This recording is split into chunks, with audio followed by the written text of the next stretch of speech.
A quick reminder before we start, Matt is currently out on parental leave. He'll be returning sometime around August 30th.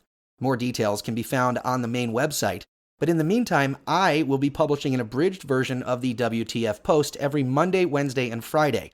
The podcast will also follow that schedule.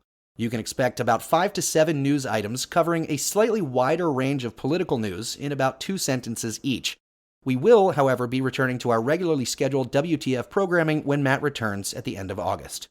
All right, let's do this.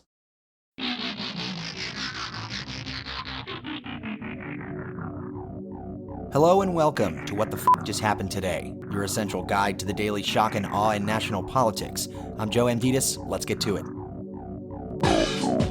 It's Monday, July 12th, 2021. Welcome to day 174. Texas Democrats plan to flee the state in an effort to block GOP-backed voting restrictions. The Texas lawmakers will head to D.C., risking arrest by leaving the state during the special legislative session. The move would be an attempt to become national symbols in the fight for voting rights, as Republicans in the state move ahead with a bill that would impose new limits on casting a ballot. Meanwhile, Trump lawyers may be penalized over a Michigan election lawsuit. The lawsuit alleging widespread voting fraud was voluntarily dropped after a judge in December found nothing but speculation and conjecture. Republicans are also pushing to ban what they call discrimination against unvaccinated people.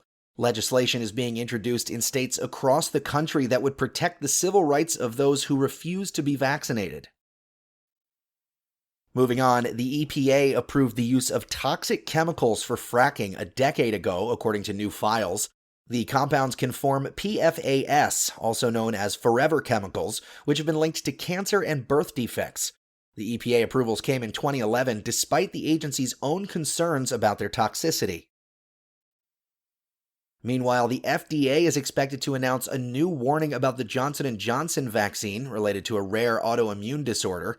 Roughly 100 preliminary reports of Guillain-Barré have been detected after 12.8 million doses of the Johnson & Johnson vaccine were administered. This, according to a statement from the Centers for Disease Control and Prevention. And finally, Joe Biden backed Trump's rejection of China's claim to the South China Sea.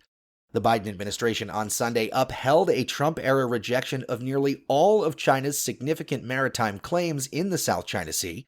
Biden also warned China that any attack on the Philippines in the Flashpoint region would draw a U.S. response under a mutual defense treaty.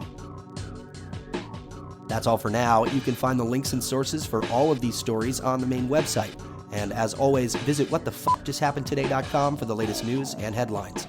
Until next time, I'm Joe Amditis.